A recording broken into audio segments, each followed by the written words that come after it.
का सिलसिला यादों के दरीचों पे दस्तक देते हुए कुछ ऐसे लम्हे सामने ले आता है कि मुंह पे बेख्तियार मुस्कुराहट फैल जाती है। बचपन, तजस्सुस, हमारे ना खत्म होने वाले सवाल, मौसम गर्मा में स्कूल से छुट्टियां और तवील दोपहरें। अम्मा से गपशप का सिलसिला चलता तो माँ बेटी का रिश्ता गायब हो जाता।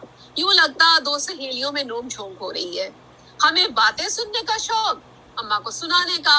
सोचकों की ओट में रंगीन टाइलों वाले बरामदे में सूरज की तपिश से ओझल वो दोपहरें खूब मजे से कटती। अम्मा, आपको माहवारी किस उम्र में आई थी? हम पूछते। ओफो, ये तुम किस किस्म की बातें करती हो? अम्मा हैरानी से कहती। बताइए ना। हमारा इसरार बढ़ता चला जाता। अरे भाई, जब मेरी शादी हुई तो उस वक्त तक माहवारी नहीं आई थी। क्या? माहवारी के बगैर शादी हो गई? आपके माँ बाप इस कदर जालिम? हम चिल्लाते। नहीं, जुल्म तो नहीं था, बस उस जमाने का रिवाज था कि बेटियों की जल्द अज जल्द शादी कर दी जाती। अम्मा सफाई पेश करती। लो, अब ऐसी भी क्या जल्दी कि बच्ची को ब्याह दिया। नाना बहुत ही जालिम थे। अच्छा, फिर ये बताएं, शादी के बाद माहवारी का क्या हुआ? कुछ भी नहीं। होना क्या था, कुछ मुद्दत के बाद जब माहवारी आई तो मेरी मदद मेरी सास और नंद ने की थी। अम्मा धीरे से कहती। फिर बच्चे कब पैदा हुए? हमारा अगला सवाल। 4 साल तक तो कुछ नहीं हुआ। तुम्हारे अब्बा ने भी परवाह नहीं की। मुझे भी कुछ जिंदगी का पता चल गया। फिर जब मुझे पहला हमल ठहरा तो मेरी तो जान पे बन गई। या अल्लाह, मेके कैसे जाऊं? अब्बा और भाइयों का सामना कैसे करूं? अम्मा होठ से तोड़ते हुए कहती। क्या आपकी शादी नाना ने खुद करवाई थी? मैं पूछती। लो, और किसने करवानी थी? अच्छा, मैं समझी आपने घर से भाग के की थी, इसीलिए हमल में छुपना चाह रही थी। हम मुस्कुरा कर कहते। क्या ओल फोल बकती है ये लड़की? अम्मा चिढ़ के कहती। लो, खुद ही तो आप कह रही थी कि हमल के बाद जान पे बन गई। हम फौरन वजाहत पेश करते। अरे वो तो मैं यूं कह रही थी कि शर्म आती थी ना बाप से। किस बात की शर्म? क्या उन्हें इल्म नहीं था कि शादी के बाद शौहर भी होगा और इज़्ज़वाजी ताल्लुकात भी, जिनका नतीजा हमल की सूरत में निकलेगा? क्या उनकी शादी के बाद नानी को हमल नहीं ठहरा था? याद आया, नानियां भी दो। हम तकरीर झाड़ दें।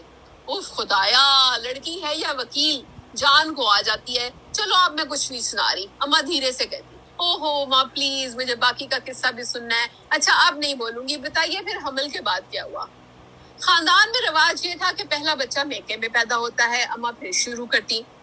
अरे बेटी की जचगी के वक्त मेके वालों की शर्मो हया कहाँ जाती है? हमारी जुबान फिर फिसलती। आपकी अम्मा परवाह करते हुए ना परवाह करते हुए बोलती जाती, लेकिन मैं जचगी के लिए तुम्हारे अब्बा के पास ही रही क्योंकि मर्जी यही थी। फिर जब तुम्हारी बड़ी बहन हो गई और पहली दफा मैं अपने माँ बाप को मिलने गई तो उसे अपने अब्बा के सामने गोद नहीं लेती थी। अम्मा, फिर वो क्या ये नहीं पूछते थे कि ये बच्चा कहाँ से आ टपका है? क्या बराबर के घर से आया है? हम मुस्कुरा कर कहते।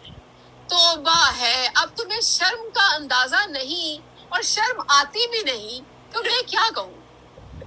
मगर अम्मा, शर्म किस बात की? कैसी शर्म?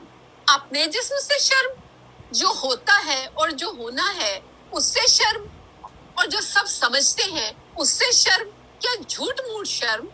किसको नहीं इल्म कि माहवारी क्या होती है? कौन नहीं जानता कि हमल जिनसी ताल्लुक के नतीजे में ठहरता है?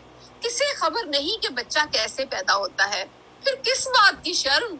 और इस झूठी शर्म का फायदा क्या, सिवाय इसके कि औरत को अपने जिस्म से शर्मिंदा कर दिया जाए?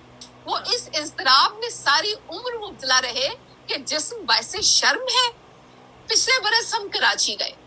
एक तकरीब में यूनिवर्सिटी प्रोफेसर को बहुत फख्र से जिक्र करते सुना कि वो तालिबात को शर्मो हया का जेवर पहनने के लिए खास तौर पे ताकीद करती हैं। लड़कियों को अपने खुफिया मामलात की ताकीद करनी चाहिए। बकौल उनके, वो लड़की ही क्या जिसकी आंख में हया ना हो। हैरत से उंगलियां मुंह में दाबे हम उन्हें सुनते रहे और बेख्तियार दिल में सोचते रहे कि अगर 21वीं सदी में यूनिवर्सिटी की तालिबात को आगही का यही तावीज घोलकर पिलाया जाना है और डिग्री शुदा लड़कियों को जिंदगी के असल मामलात में छुई मुई बनकर या गूंगे का गुड़ खाकर गुजारा करना है, तो कहीं ऐसा तो नहीं کہ ہمارا سفر الٹے پاؤں طے ہو رہا ہو. قدیم روایات میں عورت کو 7 پردوں میں قید رکھ کر اور شرم و حیا کے درس دے کر موت کے گلے لگانے پر مجبور کر دیا جاتا تھا، مگر وہ زبان نہیں کھولتی تھی کہ کسی محرم اور نامحرم کے کان میں اس کی ذات سے وابستہ کسی بات کی بھنک نہ پڑ جائے. جو آگہی ہمیں چھوٹی عمر میں نہ جانے کہاں سے مل گئی اور بات کرنے کا حوصلہ بھی اس کے خلاف 50 برس گزرنے کے بعد بھی وہی سبق سننے کو ملے تو سر پیٹ لینے کو جی چاہتا ہے. شادی، حمل اور زچگی کا نتیجہ سب کو معلوم بھی ہے اور سب کی چاہ بھی. تو پھر اس راہ کے کٹھن مقامات سے آنکھ کیوں چرائیں؟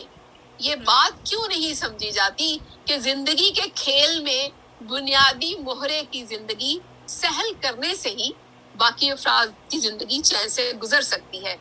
یقین جانیے گائنی فیمنزم مرد اور عورت سب کے لیے ہے، اور ان بے شمار سوالوں کا جواب بھی جن کو ڈھونڈتے ہوئے بیشتر لوگ عمر کا ایک حصہ گنوا دیتے ہیں. Wow. This is so well written.